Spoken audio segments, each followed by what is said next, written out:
Selamat pagi, salam sejahtera. Terima kasih karena bersama dengan saya di Nazilin Unity Channel.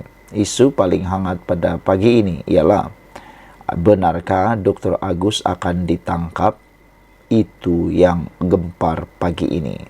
Tapi beberapa jam selepas isu kegemparan ini menular di mana-mana, kononnya Dr. Agus ditangkap, akhirnya Ketua Polis Negara bersuara buka cerita.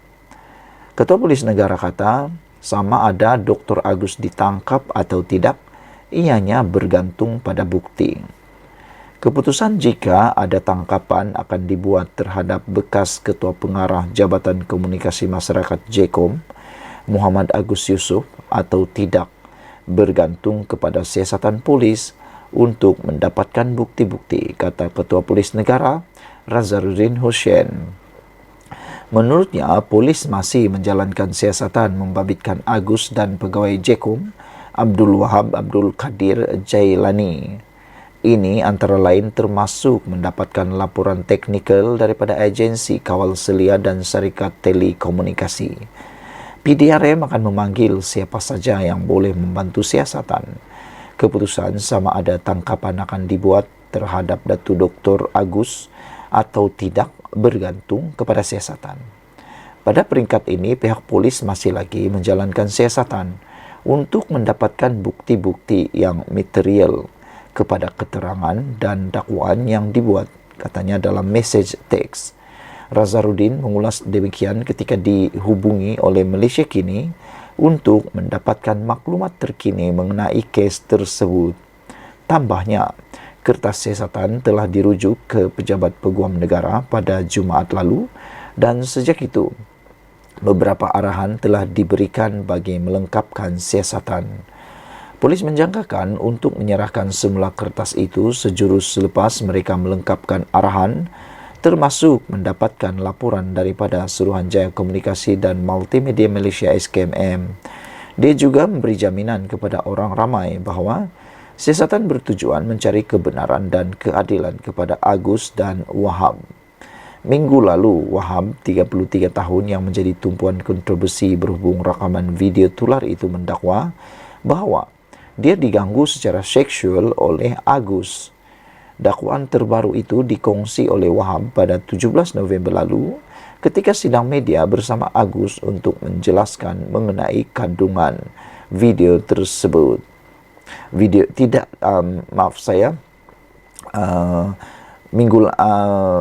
dakwaan terbaru itu sebenarnya tidak dimasukkan, tidak dikongsi oleh Wahab pada 17 November lalu ketika sidang media bersama Agus untuk menjelaskan mengenai kandungan video tersebut.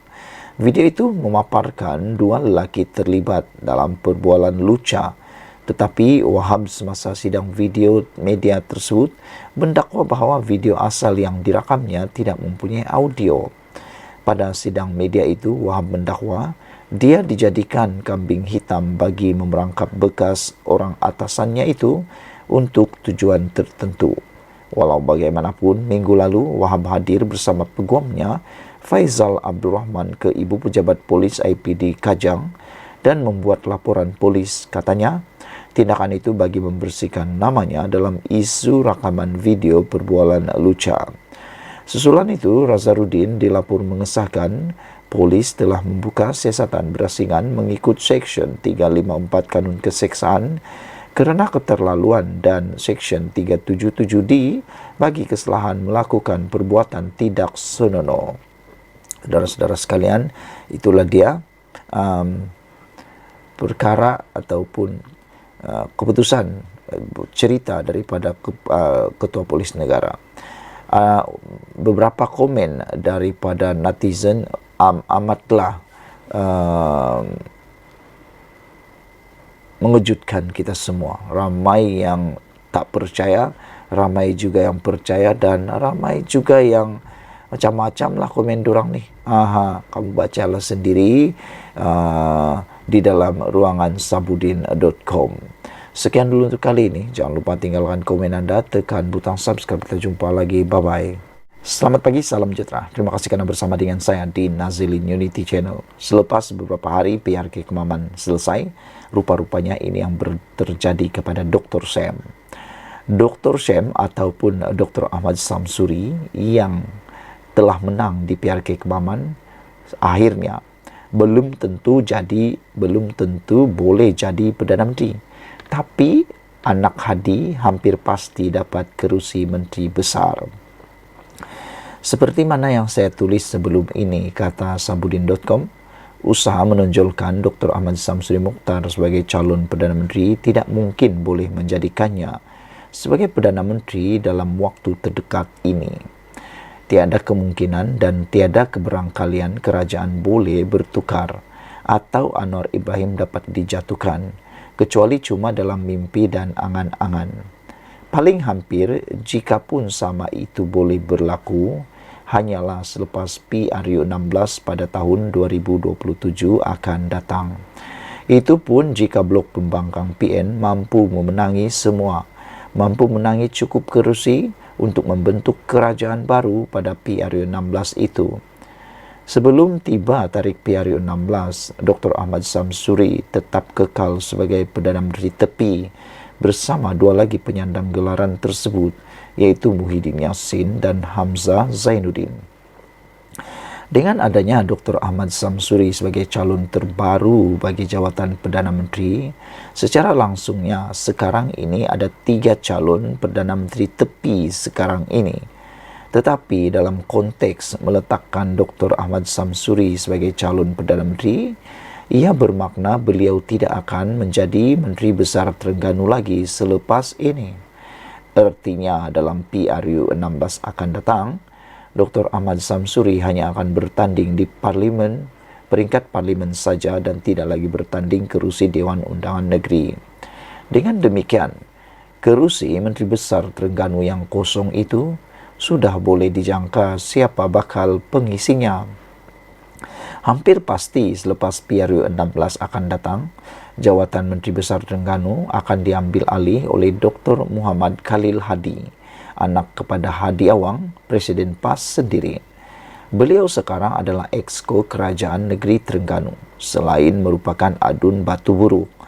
Sebagai anak kepada Presiden PAS, pencalonan Dr. Muhammad Khalil sebagai Menteri Besar Terengganu tentu saja tidak dibantah, bahkan mendapat persetujuan sepenuhnya daripada parti itu.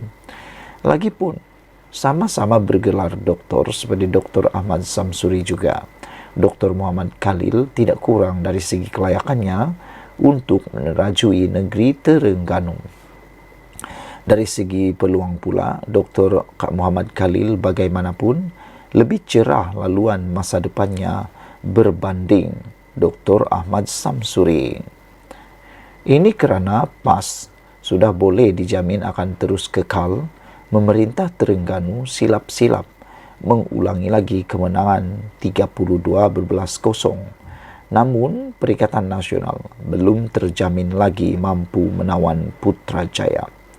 Dalam hal ini, jika semuanya terbukti menjadi kenyataan nanti, harus diakui bahawa Hadi memang bijak dalam percaturan politiknya.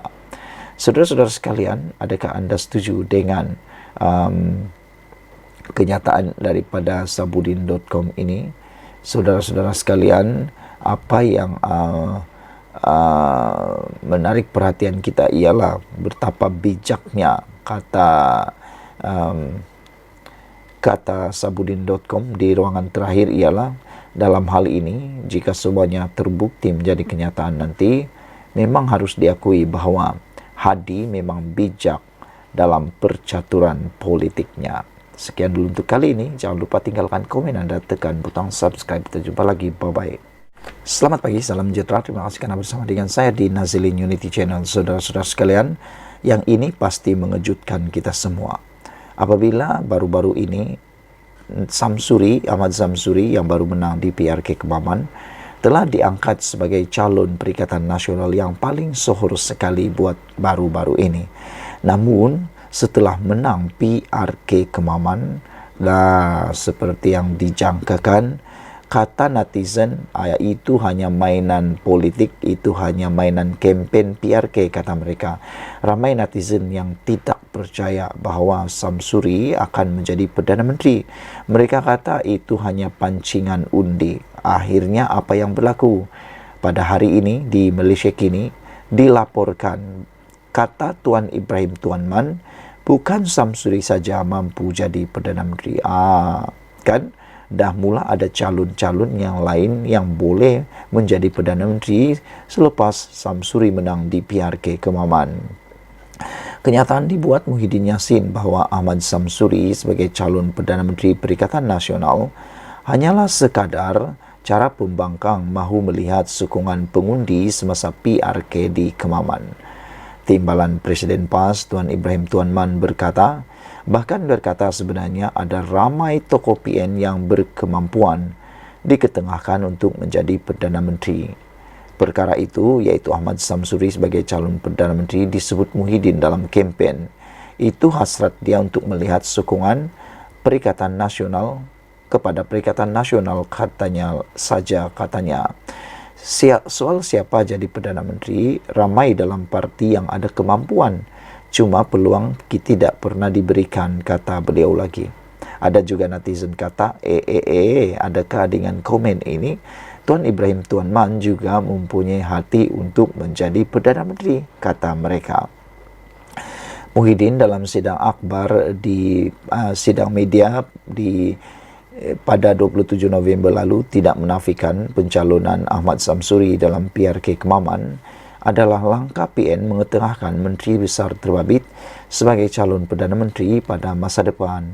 Kata Presiden Bersatu itu, ia adalah langkah strategik gabungan Terbabit sekaligus memberi gambaran Perikatan Nasional mempunyai ramai calon dan tokoh untuk diketengahkan. Kata Tuan Ibrahim lagi, PAS memiliki ramai gelukan profesional dan mempunyai kepakaran tertentu yang boleh diketengahkan sebagai pemimpin negara, kata beliau.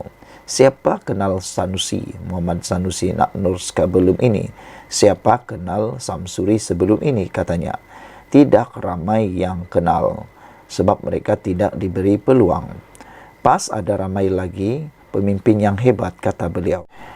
Sementara itu, ketika ditanya mengenai pembentangan Belanjawan Pahang 2024 oleh Menteri Besar Wan Rosdi Wan Ismail semalam yang tidak menyebut secara spesifik berkaitan peruntukan untuk adun pembangkang, Tuan Ibrahim mengakui Perikatan Nasional kecewa dengan tindakan tersebut. Katanya, adun Perikatan Nasional, isu tersebut sudah dijelaskan kepada kerajaan negeri berkali-kali dan difahami Wan Rosdi bahawa ia bukan untuk ahli politik, sebaliknya untuk rakyat di kawasan masing-masing. Jadi, mungkin maksud Wan Rosdi ialah peruntukan ahli parlimen ataupun peruntukan adun untuk Perikatan Nasional tidak disalurkan kepada adun tersebut, tetapi disalurkan terus kepada rakyat. Mungkin itu yang dimaksudkan oleh Wan Rosdi. Kalau Kerajaan Pahang rasa bertanggungjawab, kata Tuan Ibrahim, dia bagi. Kalau dia tak bagi, kita akan jalan beroperasi seperti biasa, katanya lagi. Pada masa sama, Tuan Ibrahim mengakui isu peruntukan kepada adun pembangkang tidak disentuh Wakil Rakyat Perikatan Nasional semasa membahaskan belanjawan tersebut. Adun kita pun dalam perbahasan langsung tak sentuh dah pasal peruntukan, mungkin sebab dah fed up menyampah agaknya, kata beliau.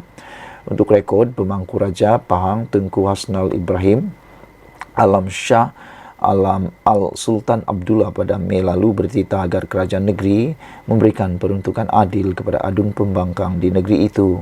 Baginda bercerita lanskap politik negara perlu berubah berbanding masa lalu. 66 tahun ini sepatutnya sudah matang dan yang menjadi kerajaan raikan pembangkang kerana mereka juga dipilih oleh rakyat, katanya lagi. Saudara-saudara sekalian, itulah isu yang paling panas pada kali ini dan beberapa komen daripada netizen di ruangan Malaysia kini mengatakan mungkin dia pun beria-ia jadi Perdana Menteri, jadi bukan Dr. Shem saja, kata orang comel. Itulah ada yang mengatakan mungkin Tuan Ibrahim Tuan Man juga beria-ia jadi Perdana Menteri, nak juga rasakan macam mana jadi Perdana Menteri, kata beliau. Kutara menami kata, ala dengki ketu, yang tahu mereka layak tak layak mana, kata beliau. EKJ kata, mana tak kecil hati kalau orang lain yang lebih rendah kedudukan diangkat sebagai calon Perdana Menteri akan datang. Habis lebay ini nak letak mana, kata EKJ. Dari segi kebolehan, dia dah tunjuk apa dia boleh buat. Buat masa pegang jawatan menteri dulu. Kan ke masalah air di Kelantan dah selesai. Tak nampak kebolehan dia lagi ke? Muhyiddin ni, aduh, betul-betul lah, kata EKJ lagi. Citizen of Malaysia kata, wah, sudah berfungsi rupa-rupanya PAS ini. Hebat sungguh Muhyiddin, kata beliau, kata Scarlett lagi. Sami Velu kata, Pak Man dah takut kerana timbalan presiden, jadi yang seterusnya yang patut jadi presiden adalah dia. Kalau berkuasa dialah jadi Perdana Menteri. Bayangkan Pak Ibrahim jadi Perdana Menteri Malaysia, kata Sami Velu. Jadi mungkinkah itu sebabnya Tuan Ibrahim Tuan Man mengatakan ada lagi layak lain untuk jadi Perdana Menteri kerana beliau ialah orang dari segi seniority yang boleh jadi Perdana Menteri.